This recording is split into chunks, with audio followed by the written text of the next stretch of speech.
I'm Valerie Wada. I am the chair of the Department of Coaching and Teaching Studies in the College of Physical Activity and Sports Sciences. On behalf of the college, I want to welcome you here tonight to the 2011 Distinguished Lecture Series. The lecture series is sponsored by the Dean's Office, so at this time I want to publicly recognize the Dean, Dana Brooks, for his support.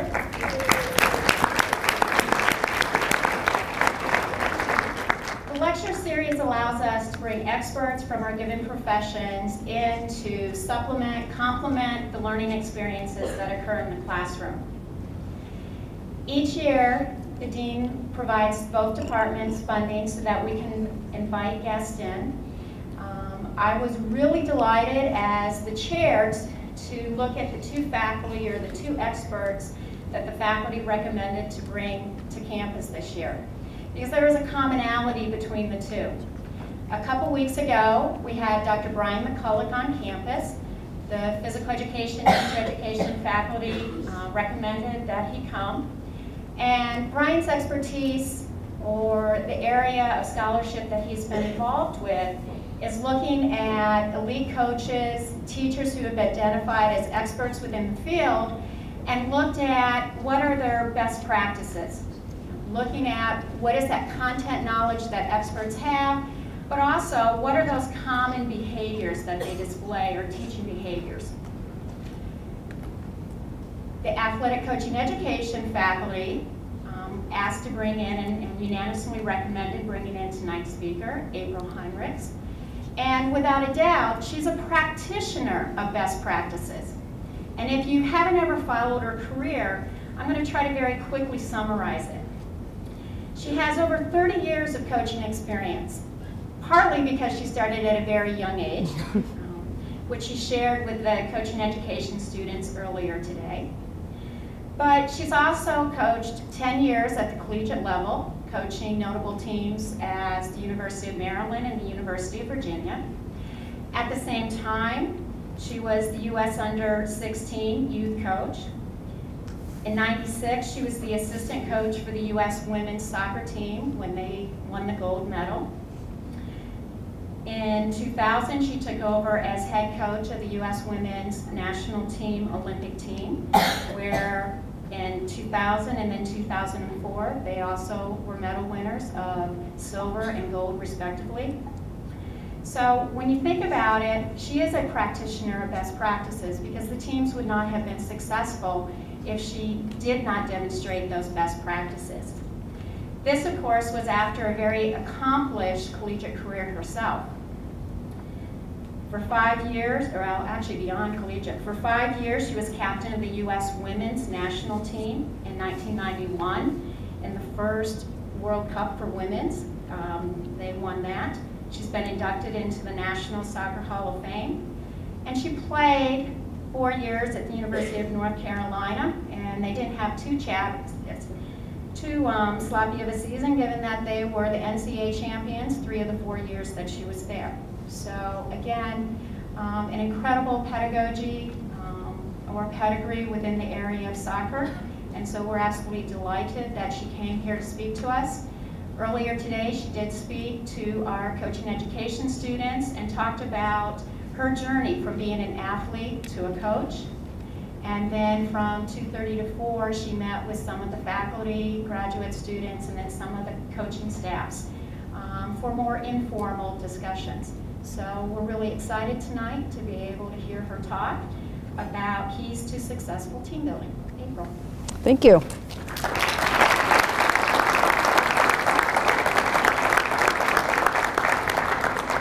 You know, I was just hearing that air conditioner, and I'm wondering, they've been asking me if I needed a mic. Can you all hear me in the back? Yep. A-okay? Good, thank you. Sign language, I like that. All right, well, thank you so much for having me. Dr. Diefenbaum, thanks so much for inviting me. Nikki, I feel welcome, a warm West Virginia welcome. She called me a couple weeks ago and said, you're coming to Morgantown, you're coming, we're so excited, and you have really made me feel very warm and welcome all day today, so thank you so much. It's great to be here. I've got several slides. I would like to go through them, but in a conversational manner, so raise the hand if you have a question then, or if you want, we can wait till the end. I'm going to speak about building the team. And the team, for those of you in the room, might be some of the soccer players I see. The team might be coaches that are building a team, athletic, personnel administrators, professors. Might be the West Virginia team. Because the way I sort of want to approach tonight is we're all on a couple teams. And how can we be team members? How can we get people to engage as team members and perform is sort of what I'm going to address. So I'll try to talk to professionals, students, teachers, coaches, you name it. So thank you for that very warm introduction. Kim, where'd she go? There she is already. And let's get started. So she talked a lot about the playing days that I had. I did just want to put up a few things. Not so much to promote myself, because she already did that, but to just talk about some of these things right in here that I've been doing. She mentioned the head coaching and the technical director. When I got to U.S. Soccer in 2000, we had a women's team, an under-20 team, and an under-16 team. And when I left, we had 6 youth national teams. So building the team at U.S. Soccer was part of my goal 10 years ago. You'll see there's the playing that we mentioned. Under here, the last 4 years, I've been working for the U.S. Olympic Committee. And I just wanted to mention that briefly because that has been some of the most profound growth that I've experienced in my sport career. First 15 years of my life as a player, then 15 years as a coach, and then I went over to the administrative side, and I've learned more in the last 4 years working for the Olympic Committee than I did as a really young head coach. And so I'll try to weave some of that in there tonight. You'll see in the Olympic movement, I worked with 24 different sports, winter and summer, men and women, and Olympic and Paralympic athletes and coaches.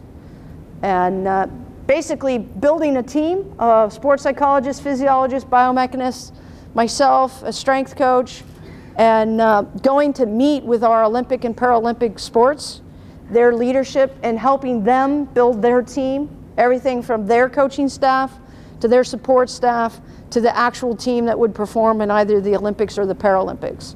So that's what I used to do the last 4 years and travel around and basically share best practices. And I might mention it later, but while I'm thinking about it.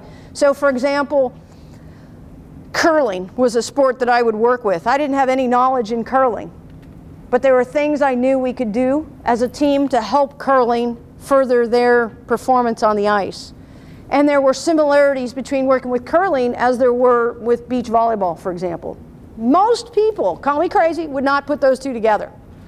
Curling on the ice, beach volleyball, but there's a lot of best practices. And that's what I essentially did for the last 4 years. I'll also mention that I've had a love-hate relationship with coaching education. When I was young and I was going through my licenses, I loved it. When I was a head coach at a college, I started to feel at odds with it because you're standing over here. I always felt, when I'm coaching education, do I address the players or the coaches, or the players or the coaches? So I was always torn. And then as I got older, it started to come back around, and coaching education is something I very much enjoy. And essentially the U.S. Olympic Committee hired me, recruited me because of what I did at U.S. Soccer and the program that I put in place there, which I'll talk about later. They recruited me to the Olympic Committee to do it for more sports because the model we have at U.S. Soccer was pretty good.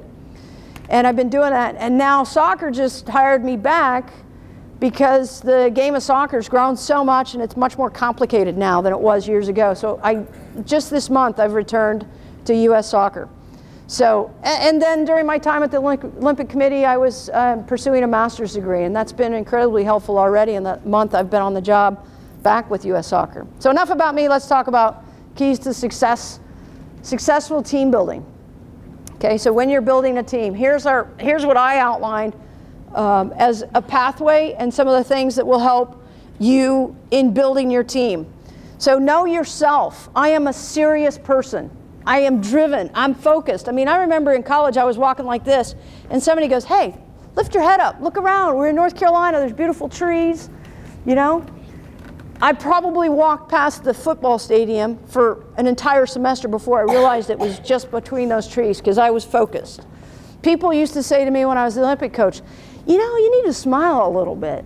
Kind of serious on television. I'm like, you know, do they tell Mike Krzyzewski that? They don't tell Mike Krzyzewski that because he isn't any better looking than I am. You know? So inside is a funny, easygoing, relaxed person. On the outside, it was the face I was born with. That's all I can do. Know yourself and then find people around you that complement your strengths. Okay? Know yourself, no matter what team you're putting together. Okay? This is one of my favorite quotes. Okay? If everyone is thinking alike, then somebody ain't thinking. Right? Challenge yourself. One of the things I have done in my career, and I'm really proud of it, is put people around me that challenge me. Because I'm like this, and if I don't have people challenging me, I could go down a path thinking I know everything. Now I start meetings. Last night I had a meeting with a professor from the University of Delaware, and I said, hey, Matt, tell me what I don't know, because I don't know what I don't know. So surround yourself with people that complement you. Assemble and activate team members. When I was a young head coach, I did it all. For those of you, how many people were in the classroom this afternoon so I don't repeat myself too much? Okay, bear with me. So when I was a young head coach, I did everything. I recruited, I did the travel, I did the equipment, I did literally everything for hours on, you know, I worked 16-hour days. When I became an older, wiser coach, I was much better at delegating, okay?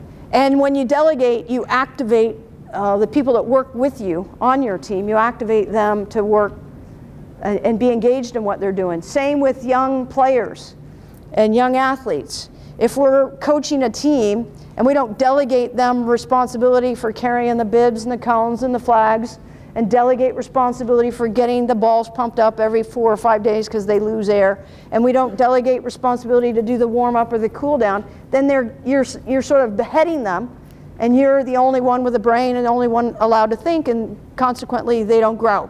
So activate and engage your team. I knew what my mission was as a coach. I knew what my mission was when I first got to U.S. Soccer. I wrote a position paper that essentially got my foot in the door for an interview.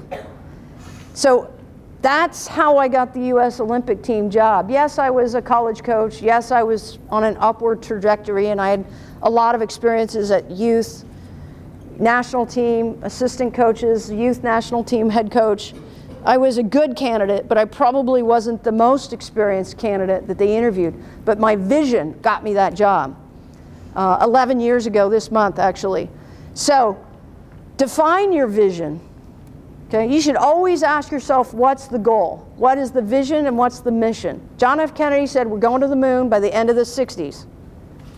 He didn't get caught up with how. Trust me, our president wasn't thinking how. He just said that's the vision.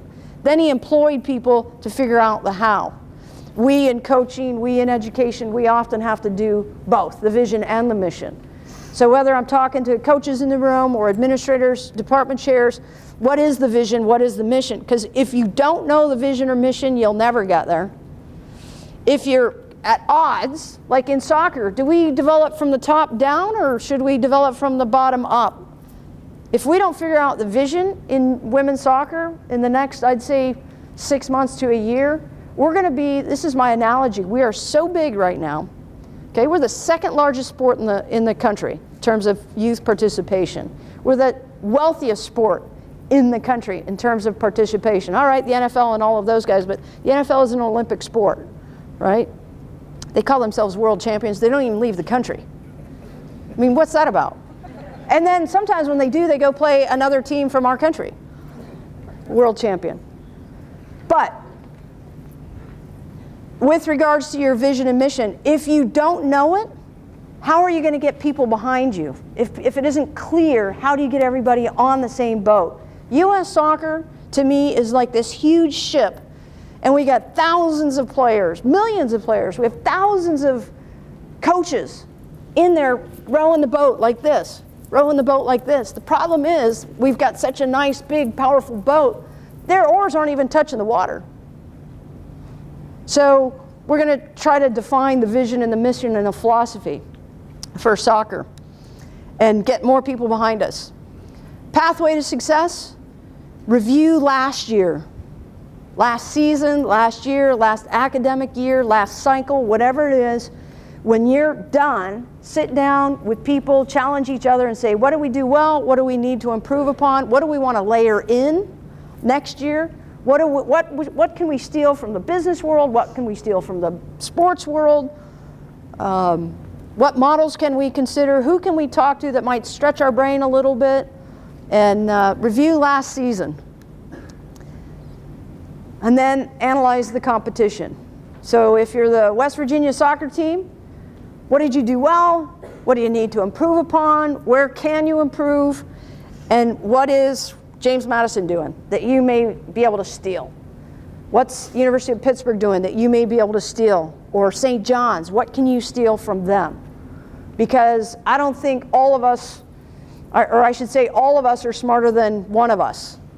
So if there's one coach and just one philosophy or one opinion, we don't challenge each other enough. So what is the competition doing that we can steal? Specifically talking to coaches in the room, I would assume professors, but you know, I don't really live in that world too often, but use a daily, weekly, monthly, yearly plan. Okay, a daily, monthly, weekly plan. Too many coaches, too many leaders walk into the room or jot some notes down before they get into the room, and then they start winging it a little bit. And some of the best practices we're teaching at the Olympic Committee now is to have lesson plans built out before we walk in the room. Coaching plans built out, printed out, and handed to your assistant coaches before you step out on the field. And I'm going to show some of these to you if I get a little bit later in the presentation, specifically for coaches. Layer in performance-enhancing extraneous components, if you will. So if you're an athletic director or you're involved in the athletic department or the, what's the name of your department, Kristen? Coaching and Teaching Studies. Coaching and Teaching Studies. So Coaching and Teaching Studies has this plan for the year, right? Last year's plan, we copy it for this year, and then we layer in some special new initiatives. We layer in some new ideas, bringing in guest speakers, having one of our colleagues do an exchange with another university for a week or two, something like that. So layer in performance-enhancing components like sports psychology, nutrition, physiology. If you have a fitness test, can you take it to another level? If you've had a sports psychologist come to talk to you at the preseason and right before you go to the championship, can you bring him or her in more regularly? So layering in components of performance enhancement. When I was a college coach, I was the sports psychologist, I was the head coach, I was the nutritionist, I was the strength coach. All those things have changed a little bit, but I'm not sure we're using science and performance enhancing science rather than anecdotal opinions enough. There's a lot of good science out there, and it's changing all the time. Keys to successful team building. Evaluate and innovate periodically. I don't know about you, but between having 2 cell phones, 2 email accounts, traveling all the time, I am constantly inundated with information, and I feel like I'm drinking water from a fire hose. It's impossible to keep up with it all, you know? So I literally have to schedule thinking time, because there's no thinking when you're doing this on the BlackBerry on the airplane. You know, there's no thinking when you're being inundated with so many emails every single day. You're taking in more than you can get out. So scheduling innovation time. You need to schedule it. Now, you know, it's like coaches that have kids. They've got to schedule family time, date night, right? Couples that are multiple working families, they have date night.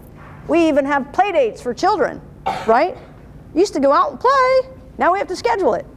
Same with your thinking time and your innovation time. In my talk earlier this afternoon, one of the coaches that came up to me afterwards and said, "You gave me a great idea." He's a football coach. He said, "I'm thinking to myself, if we had the guy that hikes the ball, center it, hike to a quarterback, but then the two guys behind him were actually quarterbacks. How would the defense set up for that? 3 quarterbacks on the field?" He was like, "I'm all excited. I'm thinking 3 quarterbacks on the field. They wouldn't know if we're running or passing." And I thought, good, that's innovation. He had an innovative moment there. So schedule it. And maybe that was his reason for coming to the presentation earlier today, you know?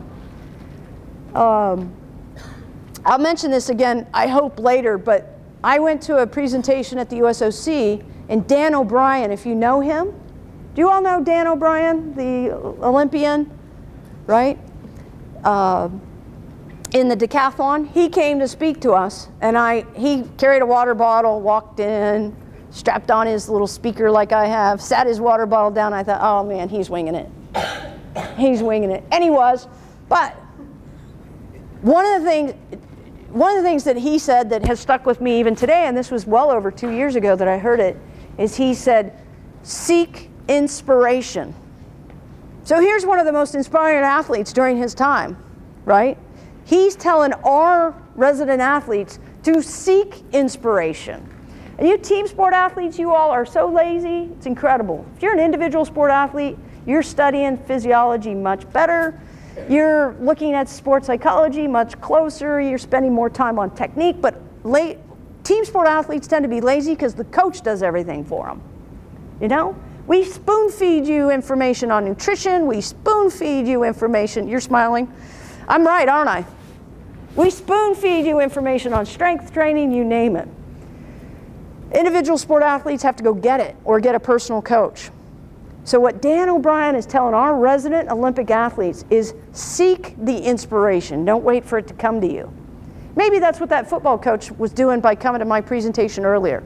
Just thought if he could learn one thing, it helped him a little bit. Same with tonight, hopefully. So evaluate and innovate.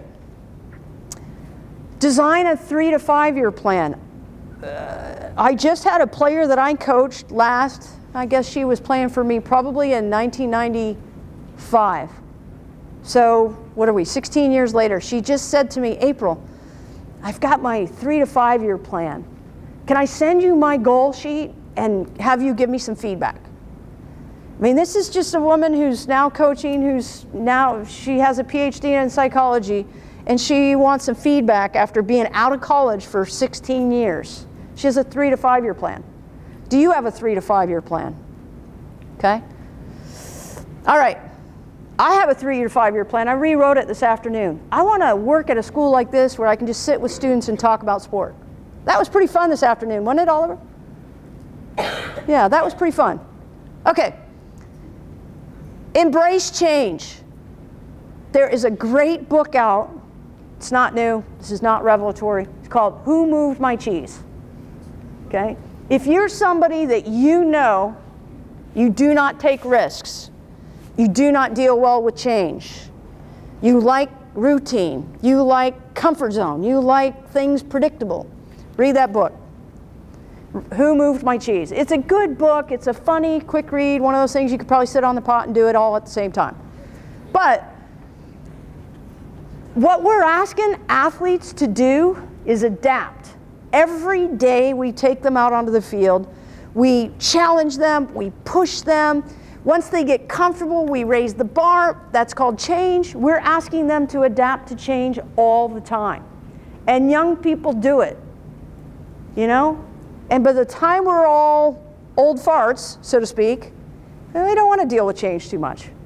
You know what I mean? But I think change is what keeps us energized, which is why coaching young people is so much fun, because there's a new generation coming in all the time.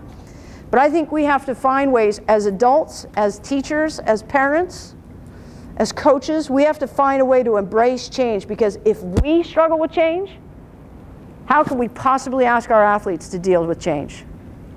Right? Put yourself in their shoes. Every time, at least the world I work in, every time they come to training, they are trying out for the national team. Put yourself, for the working people in the room, right? Imagine if you had to go to work every day trying out for your job. Would you come with a little bit different attitude? I think so. So put yourself in the shoes of athletes. They're trying out for their playing time. In golf, Tiger Woods doesn't perform, he doesn't get paid.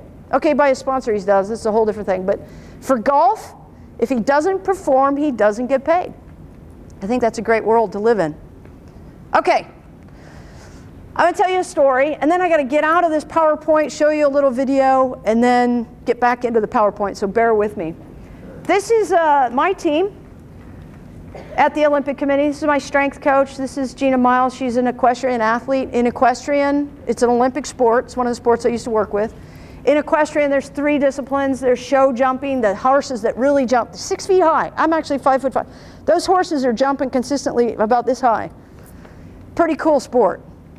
Then there is the dressage, you know, the little horse doing the dance. It's pretty cool. And then there's called eventing, where the horse does all 3 events. Does the dressage, the dancing bit, does the jumping but not 6 feet tall, and does the cross-country event where they're literally running for like 5 miles. So equestrian called us up and said, hey, April, we're so excited. We know about soccer. We want you to come work with us. And I'm like, equestrian? Okay, here we go, experimenting with my ability to adapt. I went in and met with equestrian. We listened to them about their challenges. We listened to them about their horses. They actually spend much more money and much more time addressing the physiology of their horses than they do the athletes riding the horse. But they can't win a medal without the horse, and they can't win a medal, right? So we decided to go watch them. We spent probably 6 months just learning about equestrian and watching them. And then the first time we ever went to an event to work with them was this event right here. And basically, they're reviewing video that we shot out in the farm, if you will. So this is Zach, my physiologist. This is Gina, the athlete. And this is Captain Phillips. He's our coach, once married to Queen, what's her name? Okay.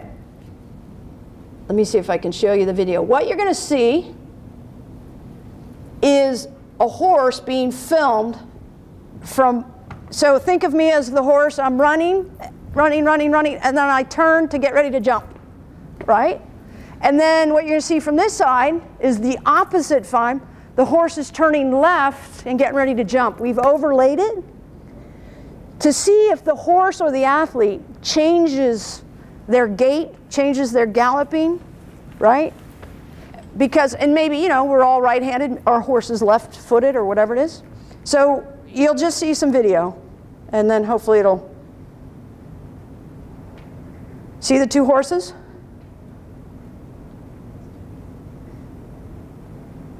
Pretty darn good, wasn't it? Good rhythm, good gait. So this is the first time video was ever used with equestrian. I think I'm back in here. So, keys to successful team building start with planning. We assessed how we could help them. We gave some recommendations. We brought the video. We laid it over. We started working with this lady. She's, even the horse is paying attention, don't you think? Right? Hey, that's me on the TV. We show the video. Gina Miles, the equestrian team typically wins 3 medals. That year, only 1 horse and 1 athlete won a medal from equestrian, and it was Gina Miles. It was her first time ever, and in equestrian, sometimes the athletes can be 40 or 50 years old. She had no Olympic experience ever, but she went in, and we think it had a lot to do with her focus and her planning. So that was her success. So it starts with planning, and then practicing, and now performing.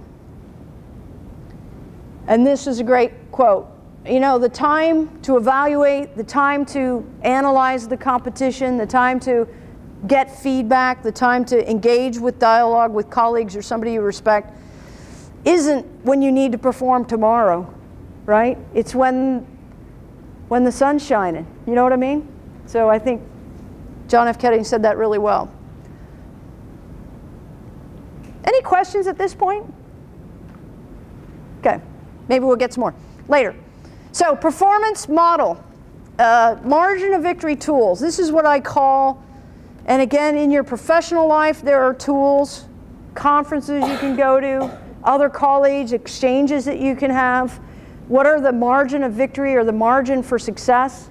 These are what I found to be the tools. First of all, have a plan, as I said, a 3 to 5 year plan, okay? And can you put it in a one-pager? You know what I mean? Probably when I was 20, if I had a one-page model for what I wanted to be, it would be me standing on the podium. And you know, at the Olympics, one's a little bit taller than the other and one's kind of in the middle. Which one did I want to be on? The tallest podium, right? That would have been my one-pager. So here's an example of U.S. Soccer's pyramid model. I completely stole this from John Wooden because I wanted to go to UCLA and play basketball. Back at UCLA, I didn't know women couldn't play basketball back in those days. That was my dream. So he was a role model for me. But here's a pyramid I put in place for U.S. Soccer 10 years ago in that paper I told you I wrote. So these are the keys to a sort of an elite athlete profile in soccer. Mental toughness is one of the cornerstones. Competitiveness, one of the cornerstones. Okay? An elite athlete has to have the skill, the training ethic, and the passion. That's the foundation of an elite athlete. And then these are the environments in which she can play. This is a one-page model for U.S. Soccer 11 years ago. Okay? It's still relevant, still relevant today, but there are different gaps we need to address. Okay? And you'll see those. Skill is ever more important. The rest of the world's caught up with women's soccer. Okay? Other countries are equally as skillful as us, if not more. So we have to become more technical at a younger age and more technical under pressure. That's why you see that. We now have an under-17 World Cup for women. So there's expectations there and more programming. And as I mentioned in my talk this morning, I'm now the under-20 coach until I can find somebody to pass that torch to and turn it over to. But I don't want to turn it over just to anyone. I want to work with them and mentor our under-20 coach because he or she may one day be our women's national team coach. And so we'll spend about, I think, $800,000 on our under-20 team this next year, roughly. So that's our one-page model. Okay? If you're the department chair or a coach of a club or a coach of a team, what's your one-pager look like? Might look like this. That's kind of a soccer metaphor, grassroots. But do you know what they call their youth development in ice hockey? I used to work with ice hockey. You know what they call it in tennis? All of them call it grassroots. I'm like, hey, in ice hockey, it's ice. You guys know you're playing on ice, right? It's not grass.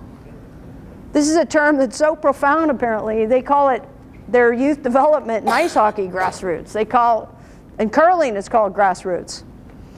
So there's a model, very different than the pyramid, isn't it?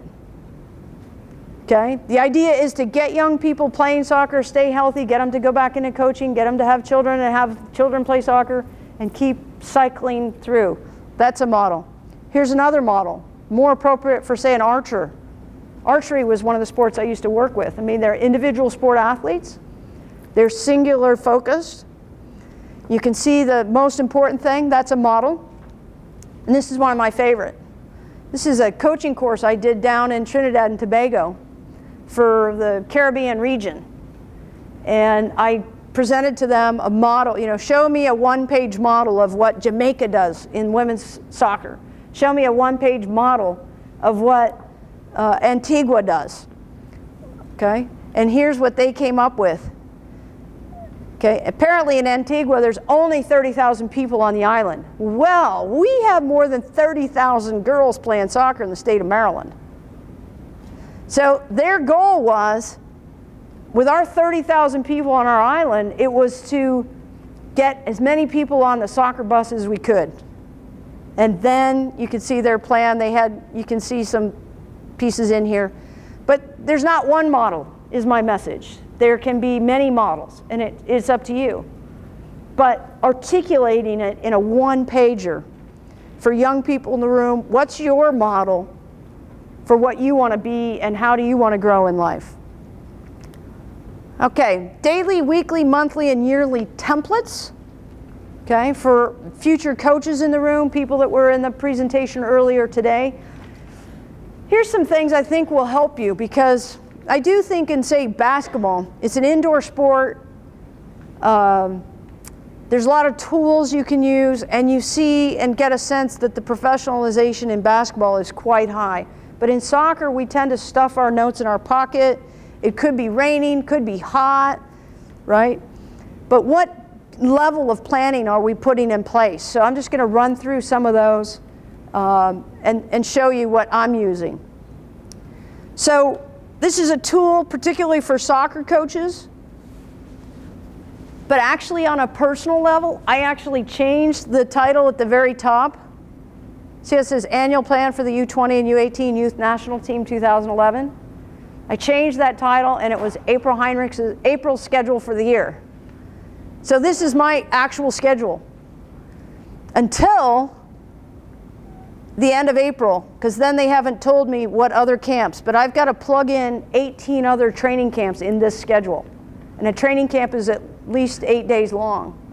So the first thing I did is I got down, my month of January is behind me. I've got February. You see here it says West Virginia. Okay, that's February.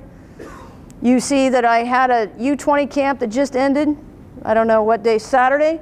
And I have a U20 camp, or that was U18, U20 camp starting on the 13th. And you get a sense very quickly, I'm going to Las Vegas. Whoops, then I have another camp. So Friday I go to Las Vegas. You get a sense of my yearly plan and how am I going to stick 15 more training camps in that calendar. And I have to be at them. So you have to be a good planner on an annual basis, right? Okay, so that's all the information I have, and I will be lucky enough to go to the Women's World Cup. That's in green right here. So that's an annual plan. I mentioned it earlier today in our second conversation. What is a periodized plan? Is anyone here when I mentioned a periodized plan for parents? Anyone from that part of the talk? So what I was basically saying, yeah, when you're a club coach and you're working with the parents, you need to have a plan for the parents. It used to be that we could meet at the start of the season and sort of tell them how we're going to do things, and then we'd let them go. And now I think we need to meet with parents periodically throughout the year. Tell them what we're doing. Tell them why we're doing what we're doing, how we're doing it, what's the vision, how you're going to anticipate some of the challenges, and really inform them throughout the course of the year. And this is the kind of thing you'd need to have. You'd have to have an annual plan in place. One of my challenges right now is I've got to fill in these black, and I guess it looks turquoise up there. I got to put in about 15 more of those. So how am I going to get sports psychology periodized in there? And when for each team? How am I going to get some nutrition presentations put in there? So this is the annual plan for the 2 teams I'm coaching right now, without any of the 15 camps I still don't know about yet.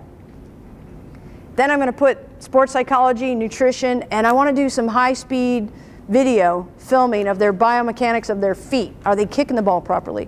So I got to have a plan for all that. Okay?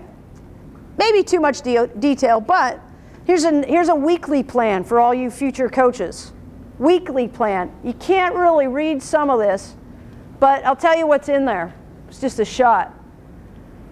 Right here, it just says, I think it starts on a Sunday, Monday, Tuesday, Wednesday, Thursday. This is the camp I'm running next week. I threw this in here real quick for you. So this is Sunday. That's the meal schedule, meeting schedule, and rest and academic schedule for the day. And then on Monday, this is their Monday when they start. So 2 weeks before their camp, I'll have a sense of when they're going to train, what nights are we going to have a meeting, what nights are we going to turn them free, when are we going to have study hall, because these are all university aged or almost university aged kids. And then that's the entire schedule. When are we going to have a game? And then in this box is the technical stuff we'll go through in terms of what topics. And then the far right side is the load, basically, or the intensity. So it's a weekly plan, and out in front of it. So we don't get in there and start coaching and then go, oh, they're too tired, we need to take the day off. We have to anticipate when. Okay? Here's a monthly look, just a quick glance at, you could do the same thing on a monthly basis.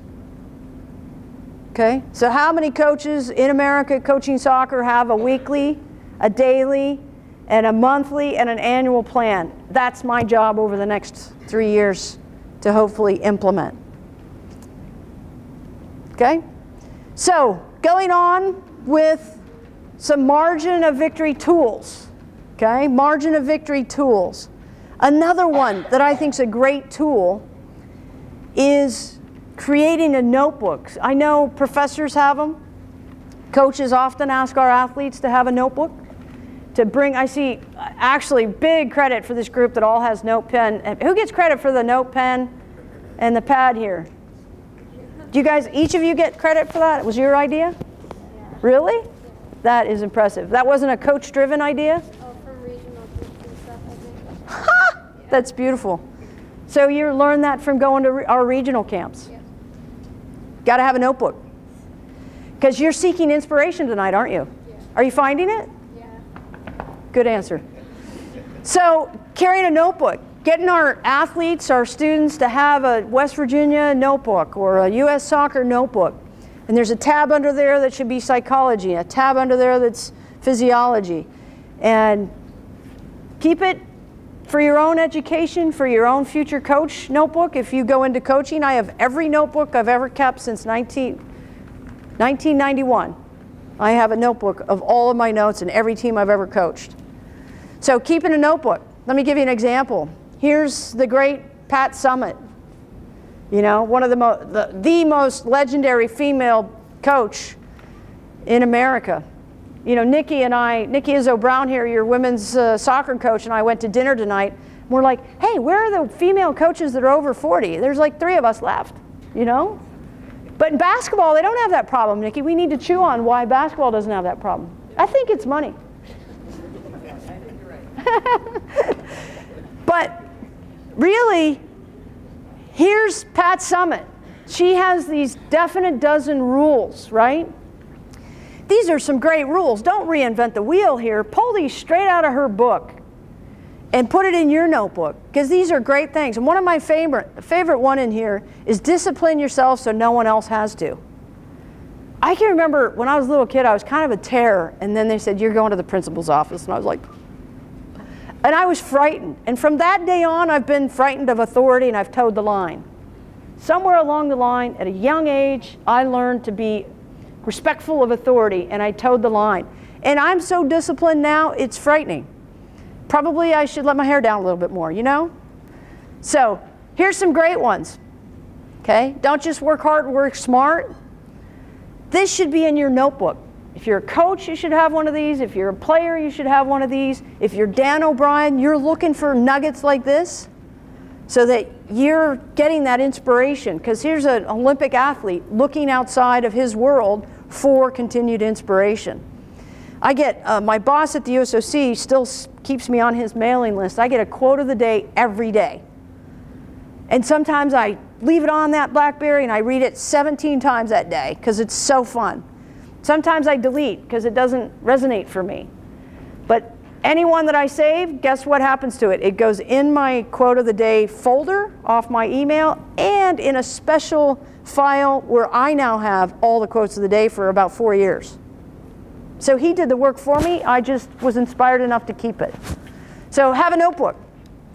Margin of victory tools, seeking and providing inspiration, right? Whose job is it to inspire you? You bet. It's not my job. It's not your, are you the coach? Okay. It's really not the coach's job to totally inspire you. I mean, it is. You have to seek inspiration. Quote of the day today.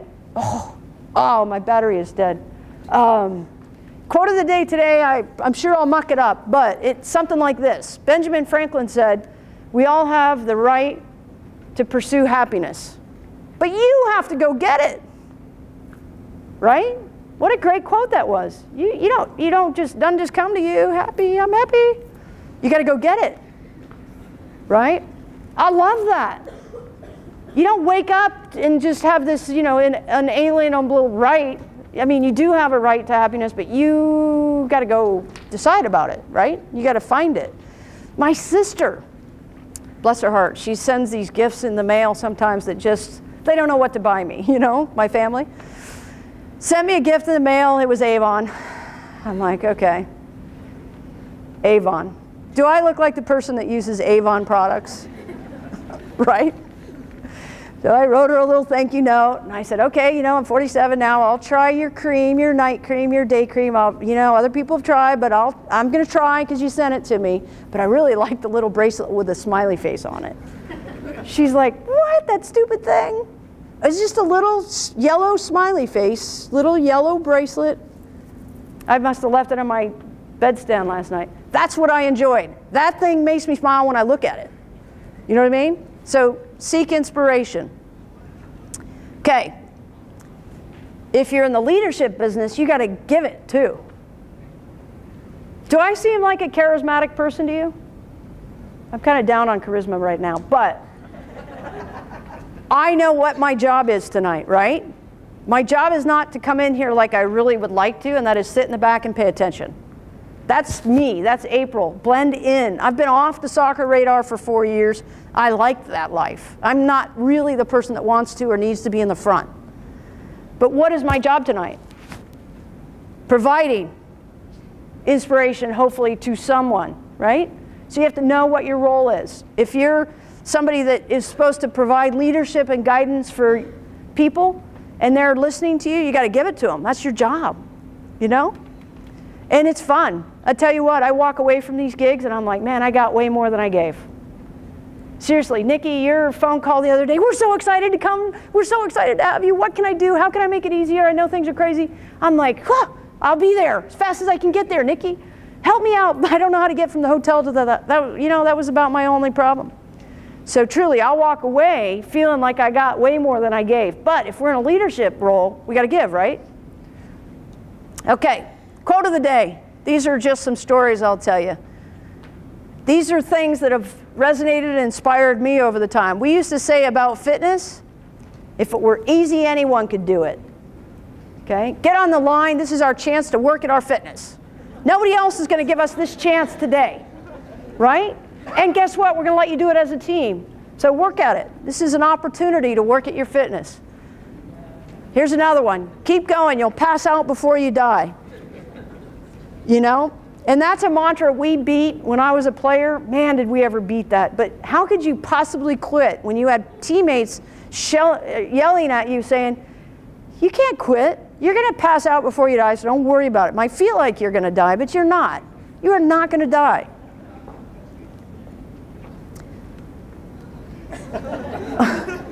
I love that you're laughing. There's a great, you know, Bob Marley. You know where this quote came from? 1991, we were going to World Cup qualifying in Trinidad and Tobago. Now, any history buffs in the room that know what was going on in April of 1991 down in Trinidad and Tobago? A coup. The rebels were overthrowing the government in the palace right next to the Holiday Inn, which is where we were staying. So the power, every night the power would go out in 1991. And every night the toilet wouldn't flush. So you had one flush per 2 roommates a day, right? So you had to do some timing there. Talk about planning. Okay? So we ended up adapting and we started playing cards by candlelight, right? And we used to say, looking good. We were in our jog bras. We were sweating in the month of April down in Trinidad. We were sitting in our underwear and our jog bras, you know, trying not to touch yourself because it was so hot. No air conditioning, no nothing. By candlelight, playing cards. And we would be like, looking good, feeling good, lying to myself. Because we couldn't shower. We had to go to the swim pool. I used to sneak shampoo in my hand into the swim pool to wash my hair because I'm kind of a neat freak. So that's where that came from.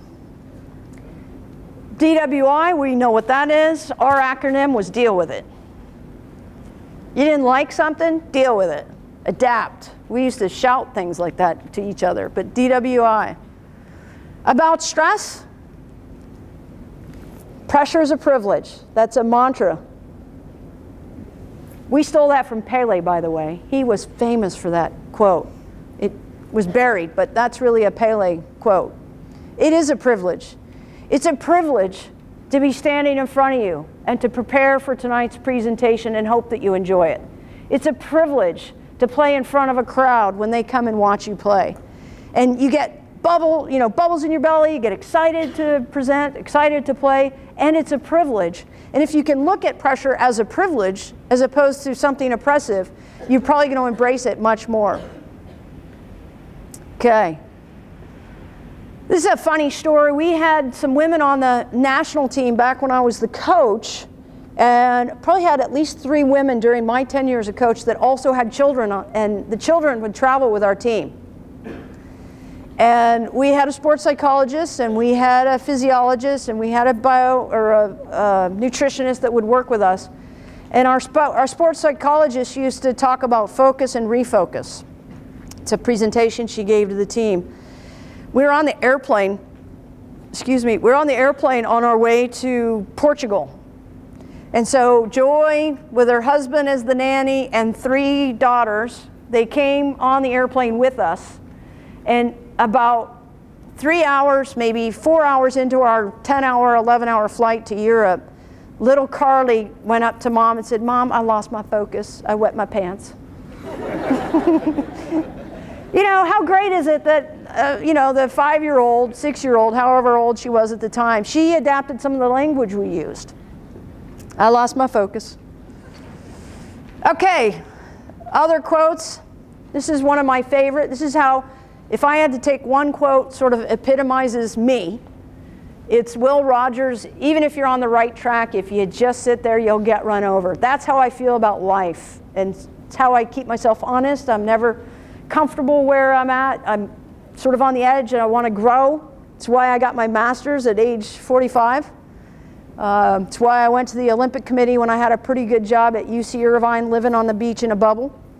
And I had recruits, not like West Virginia recruiting. I mean, I had 55 recruits in the spring of 2006 roll up to my door and ask if they could see my campus. That was easy life. And I left it and I went to work for the US Olympic Committee because I'm constantly in this pursuit. So, margin of victory tools.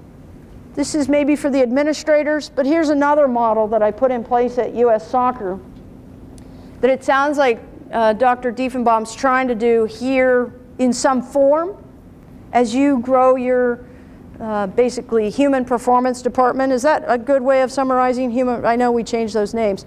But so this is a model that I had heard about at a US Olympic Committee conference about 10, 12 years ago. And I took it to US Soccer, and this is what we created. So it's a team or athlete-centered model. The athlete, we should make more decisions in soccer that's best for the athlete. It's an athlete-centered concept. We have a lot of things in soccer right now, I think in a lot of sports, by the way, but we have a lot of things that are wrong culturally with our sports, and we know it, and we're not changing it. And I think if we did more things that were athlete-centered, we'd be better off. So in soccer, we're playing 4 and 5 games in a weekend. Now, you don't have to be a brainiac to know that physiologically, that's not good for our athletes. And when we play 4 or 5 games in a weekend, we're not training 4 or 5 times. So we're not even training 1 for 1. Does that make sense? So we're playing 4 games, we're training once or twice during the week. We need to change that. So we need to make more decisions that are athlete or team-centered, and then surround ourselves with a team around the team. So once you get your team together, whatever it is, could be, I don't know if we have any professionals that are not directly associated with the university in the room, but once you get a team together, how do you perform? There's a great book out right now called The Orange Revolution. It's about teamwork in the workplace. And it's not overly revelatory, but it's interesting how they're adopting sports models, teamwork models into the workplace. And this is all we're saying here. How do you get the video to impact performance? How do you get the athletic trainer to talk with the sports psychologist? How do you triangulate? For those of you that were with me this afternoon, how do you triangulate a conversation between the athlete, the sports psychologist, and the coach? Every one of these are experts, or in some way can contribute to the team, and they're a triangle. with the athlete. It's a model that we put in place at U.S. Soccer, and we're starting to put in place at the Olympic Committee. And of course, the coach is the driver of this concept. Another margin of victory tool for me is educational opportunities. Just coming tonight is a chance for you to learn something and chew on something. I always say I need a bone to chew on. So I'll go to a presentation or a lecture or watch somebody else do a training session. And then how do you layer that into what you're doing? What can you take away from tonight, or if you're a coach, a session you've seen somebody else work, or in basketball. I've probably read more basketball books than any other sport, because they are some of the best, certainly most marketed books, but some of the best books for me as a coach was stealing from basketball. So educational opportunities, educational materials, meeting smart people, and smarter than I am. As I said, I met with a professor last night, sat down and said, I don't know what I don't know. Tell me what I don't know. About player development, by the way. That's what we're talking about. So you can always learn from someone is my approach. So setbacks to avoid. Okay, old coach mantras, I just want to be respected. That's a dangerous quote. Because what that really means is you'll do and say maybe anything you want, but at the end of the day, all you really want to do is be respected. And I think with coaching today's athletes, you need way more than that. You need to communicate with them. You need to be respected by them. You need to show you care, because if you don't show you don't care, they don't care how much you know. Okay? So old coach mantras are dangerous. Just coaching, not teaching. We talked earlier about how coaching's roots are in the teaching world. And if I could do my career over again, one of the things I'd probably do is stay as an education major in college. I went to television and film production. But coaching and teaching, in coaching we got our roots through teaching, and then we're starting to go away from each other, and coaches are coaching but they're not teaching anymore. Or it's become such big business that they're distracted from the elements of teaching, or they're in a rush to get to the top of the food chain in terms of the finances in the big business. They're not in there teaching the proper techniques. If I'm kicking a 40-yard ball in soccer, the difference between my foot here and here, okay, is success and failure. And you can't even see my body move, but my foot's moving. We got to get more detail in our teaching. So, other setbacks, thinking time, as I said. When you're drinking from the fire hose, you can't possibly think. You're just reacting, basically. So scheduling some thinking time. Because you need that thinking time to continue to innovate. You need that thinking time to regenerate. You need that thinking time to come back to your team, whatever team it is you're a part of or leading, to have the energy to lead, in fact. Okay? So, the tyranny of technology. Funny story, I'm sitting next to a colleague yesterday. I put my phone here. She was sitting next to me. She had her phone here. She walked away with both our phones, and within minutes, it was on its way to California. I even called with my other phone. Jill, do you have my phone with you? And she's like, oh, she's in the taxi going in New York City. And yeah, we're in the tunnel. Sorry, I'll FedEx it to you tomorrow. And I was lost for, okay. And she's like, what do you need off of it? And I'm like, everything is what I really wanted to answer. And I thought, okay, I'm going to West Virginia and I'm going to Delaware, and everything else can wait. Give me the phone number of basically Nikki, Kristen, and the Delaware guy. Technology is dominating our lives. Be careful, the tyranny of technology. Okay? Make sure you're not an old fart that falls behind technology, right? Because some of us don't even know what Twitter is or Facebook, okay?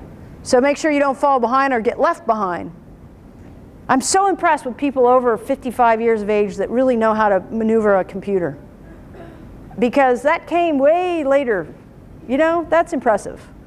All right, setbacks to avoid. People that say but, yes, but. Yeah, I know the ratio of training to games is backwards, but we do it because they know it's backwards. But, I say but. That's bad. We know it's wrong and we let it go and we keep letting it go, and now it's difficult to change. So, Butts and lack of delegation. You know, I feel a lot of stress, April. I need more help. And, you know, I get into asking them some questions. How much do you delegate to your assistants? Well, you know I can do a better job. Okay, so you're choosing not to delegate.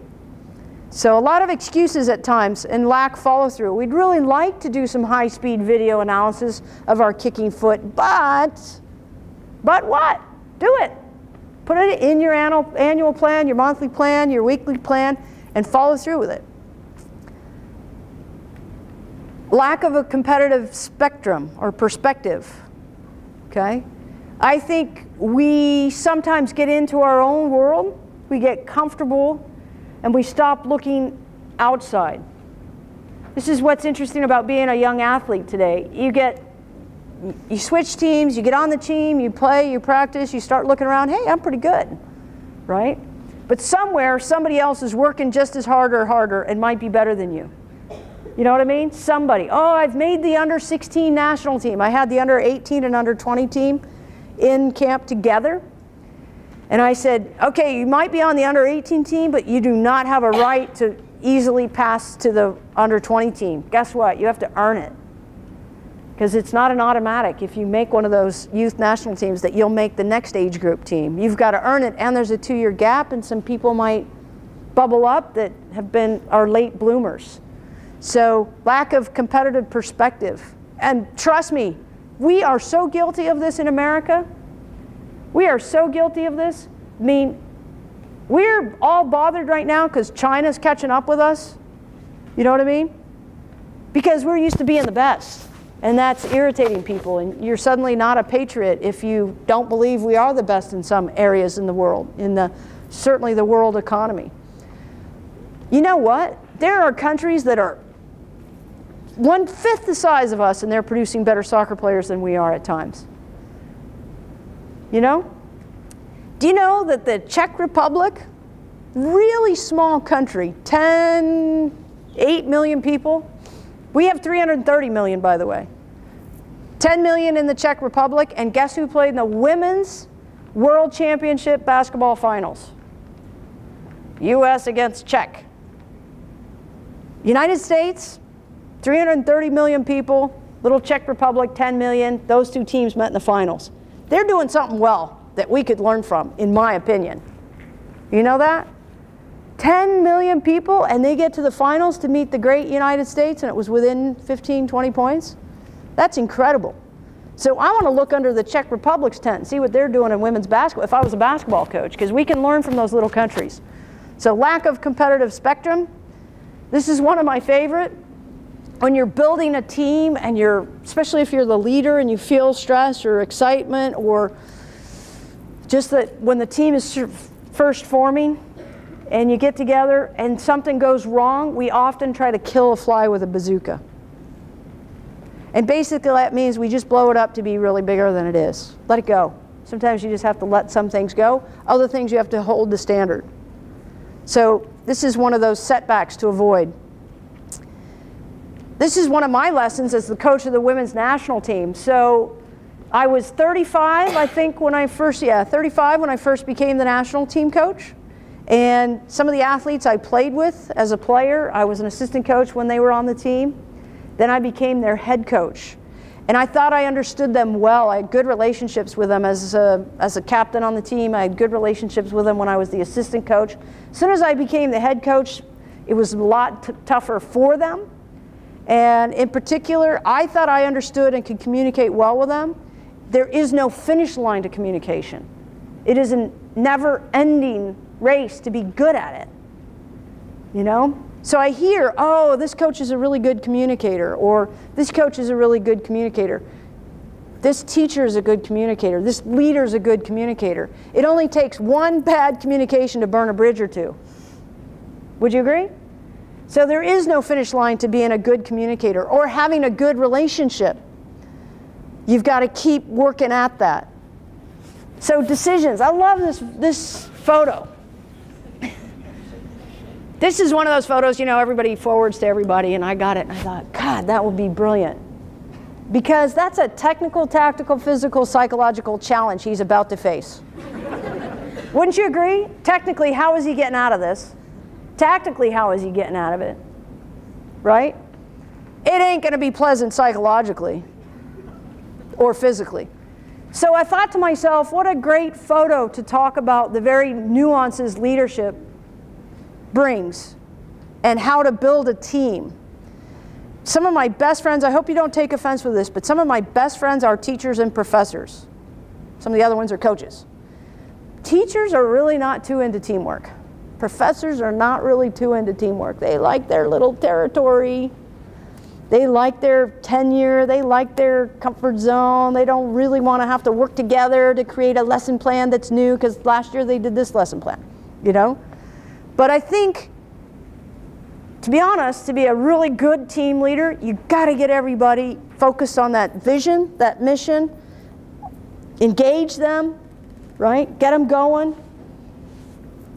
Just give them a little guidance, delegate, and then step back and just enjoy. And, you know, if no one cares who gets the credit, we all feel good about it.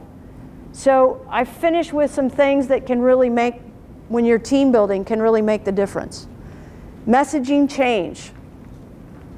Every time I come into a new organization, I learn more about how difficult change is for people and how hard it is on them. Every time I take a new job, when I went from Maryland to Virginia, there were issues about change that I had to deal with. When I went from the assistant coach to the head coach of the Olympic team, when I went from teaching and working with 18 to 36 years old, and then I went into the workplace and had people that are actually older than me on my team, I was constantly reminded, it's one of the biggest lessons of how difficult it was for people to change. So messaging, how do you do that? How sensitive are you? How aware are you? How gentle, soft, quick, direct? Do you just clean house? What's your approach? But that's been a big lesson for me. Picking your team members. One bad apple can ruin a team. You know, I say it's a little bit like respect or reputation. If you have a reputation or, you know, you're fairly respected, takes years to earn that. And mere minutes to blow it and lose it. Ask, what's his name, Mel Gibson, right? I mean, highly regarded actor, and just in mere minutes he blew it. So team member selections, how do you identify the best team members? What are your core values? What are you willing to sort of give up if you take on a team member that's difficult? I had a team member at the Olympic Committee. She was within 2 weeks of my birth year, literally, we were the same age. She'd been at the Olympic Committee 20 years, and I had to terminate her. Not an easy thing to do for me. But I looked at her, I was excited when I first got it started at the Olympic Committee. I thought, here's somebody that I know, I've worked with her, because when I was at US Soccer, she was one of my contacts. This would be great, I know her, and I'll figure out these other people. I'm working with kids and teenagers and young adults, and then I go into the Olympic Committee and I'm working with adults, and they are just as high maintenance sometimes as the kids were. And she had some trouble and some issues in terminating. So how do you message, how do you select team members?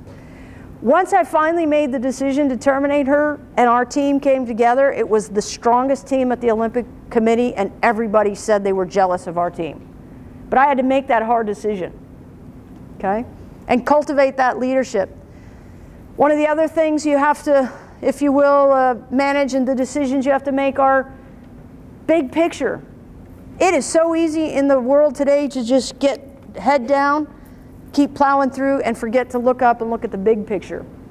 And I think we have to, again, schedule that for ourselves, okay? Planning, okay? Lack of planning becomes whiffs. We used to say this all the time in our soccer world. We tend to forget, especially in this room, I think we're all in the people business, right? Students, teachers, professors, administrators, coaches, athletes, we're all in the people business. Same with the Olympic Committee. If we're at the Olympic Committee and there are no athletes, none of us have a job. We do not make shoes. We're not Nike. Nike makes shoes or clothes. We are not Nike. We are in the people business. So managing that. So this is one of my favorite photos. I actually took my camera, my little cell phone camera, and took this photo of one of those bright light photos at an airport. because I thought this is what team building is about. Is just sort of, oh, lovely, that's great. It's not all warm and fuzzy, of course, but to me it's this concept of working together and enjoying the journey is what I think team sports, individual sport athletes are very science-oriented, they're very proactive, whereas team sport athletes tend to be a little lazy, but we team sport athletes really get teams. We get it. And that's who I think I would, if I was at a Fortune 500 company, I'd be hiring team sport athletes like that. Because just because you played sports one day doesn't mean you understand teamwork, but team sport athletes are much closer to it than, say, an individual sport athlete. So I think you're hireable in the real world. So those are some thoughts. Thought we would finish up on some questions. I'm going to mic in case anybody wants to Yeah. fulfill it.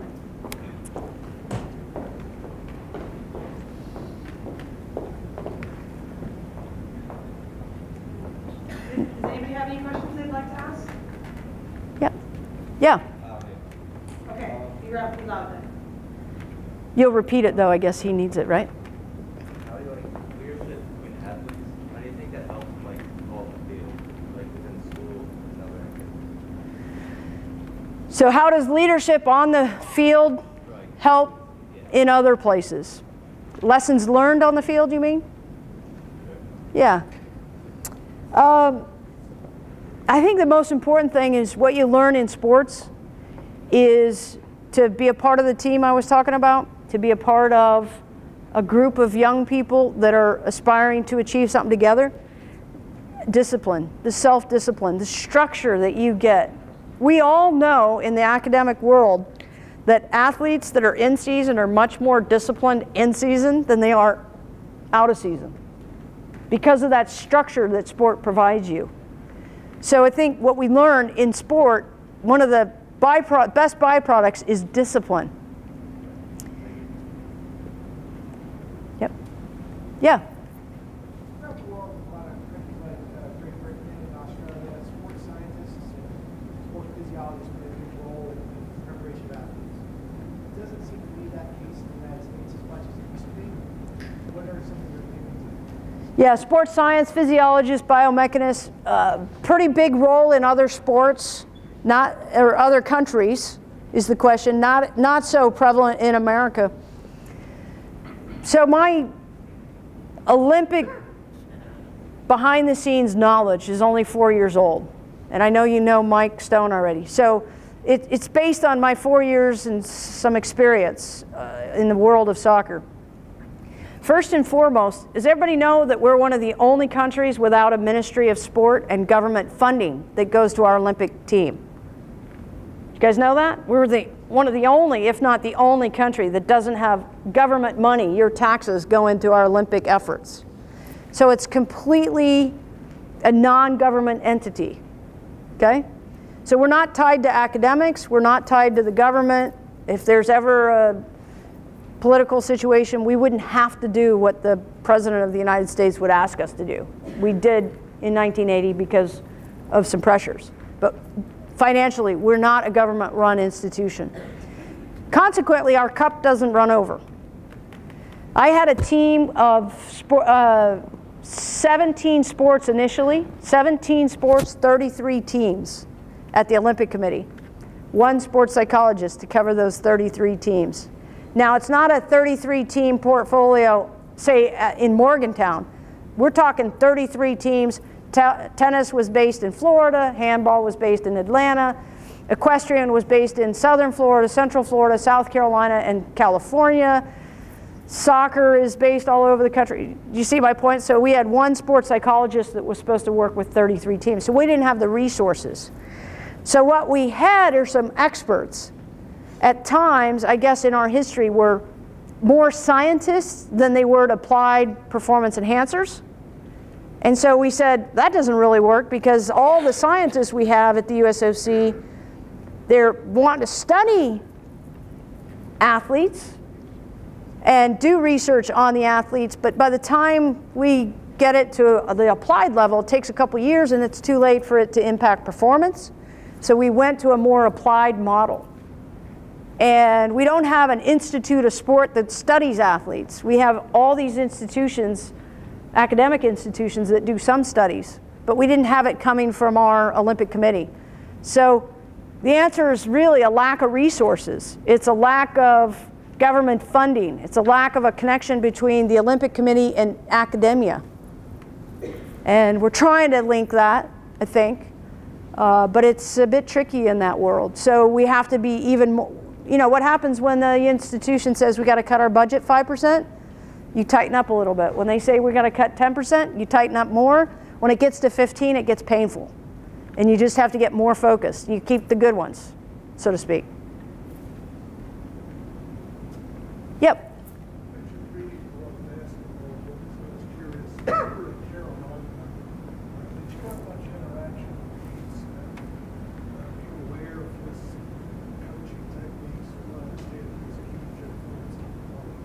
Yeah, the question is, I went to North Carolina, am I aware of Dean Smith and sort of his coaching methodologies? And I am, actually.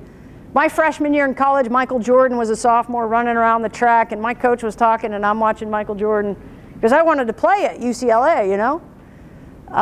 Yeah, Dean Smith, one of the greatest, has written several books. Also, somebody that I truly enjoy reading, and his approach to coaching. He was a teacher first and a coach second, much like John Wooden. And that's where I think, as I said earlier today, this afternoon, teaching and coaching we're going this direction, and hopefully we can get it to come back more and get some great coaches that are teachers too involved, and also be able to make the money that everybody wants to make and work with young people and influence young people's lives. When I was a freshman at Carolina, I was on the 10th floor of the furthest dorm away from anything, but on the back of our dorm was this area they were breaking ground on, and it was the Dean Smith Center, and it went up my sophomore year in college. I'm in there, by the way. Somewhere there's something in there about me. So it's pretty amazing that what he did at North Carolina. I think we got probably time for one more question. Yep. Okay, so like what steps can you take to become a coach at the higher levels and stuff? Because you had the opportunity to, you know, play on the national team and stuff, but if you don't, like, playing wise do that, what steps can you take? Yeah, I think that's a great question, and Nikki can answer that question. But I'm not going to put her on the spot. I don't think you guys all know, but so I played I played at North Carolina, I played on the national team. When I quit playing, basically, people were calling me to go into coaching, okay? And it was a pretty easy path. I was in the forefront, if you will. People wanted me, gave me a lot of opportunities. Someone like Nikki, who didn't play at the grandest or one of the most accomplished universities, she didn't have that coach trying to get her kind of jobs all over the place. She earned it the hard way, right? So the steps you can take, I asked Nikki at dinner tonight, how'd you do what you did, Nikki? You didn't have somebody promoting you like I did. You didn't have the opportunities I did. I mean, people make assumptions if you're a great player, you'd be a great coach. Not the case. Dean Smith, by the way, wasn't a great player, but turned out to be one of the greatest coaches we ever had. So how do you take those steps? Her answer was, you know, you just kind of look around and learn and work hard. And look around and learn and work hard again, because it's a never-ending journey, if you will. So it's a little bit of a simple answer in a way, but it tells you it wasn't easy. So I would say goal setting and looking for opportunities. Young people that I have now in my life are asking me, how can I keep growing, April? You know, I had an assistant at UC Irvine. When I left UC Irvine, she went to Harvard. She spent 3 years at Harvard. She's now at Northwestern, and I'm guessing she's going to pop up as a head coach here somewhere in 3 to 5 years. So taking steps to grow. And when you're not growing anymore, get out of your comfort zone and take another step to grow. But remember, in 1987, my mentor at the time said to me, you're going to be the national team coach one day. It's the first time I ever thought about being a national team coach. I was actually on the national team at the time. It never occurred to me that I would coach the team one day. But he said that to me, and I started to set that as my goal, but I have to be careful. Who's in charge of picking the national team coach? Not me. So it's an outcome that I don't have control over. So you have to set for every one outcome goal, you have to set 4 process goals. So my process was to become the best coach I could be, to be a good college coach, to basically become a state team coach, become a regional team coach, which I did, become a youth national team coach, become an assistant coach, and take the steps that I needed to take, because I could do all the right things and never become the national team coach. Pat Summitt, by the way, has never been the national team coach. You know, so you might not get picked, right? So take those steps. And as Nikki said, work hard. Because by the way, coaching is one of the hardest working professions there is. There is like 300 and you could coach every day of the year now in college coaching. You got to be careful. All right. Thank you very much, West Virginia. It's been great to be here. It's my second time.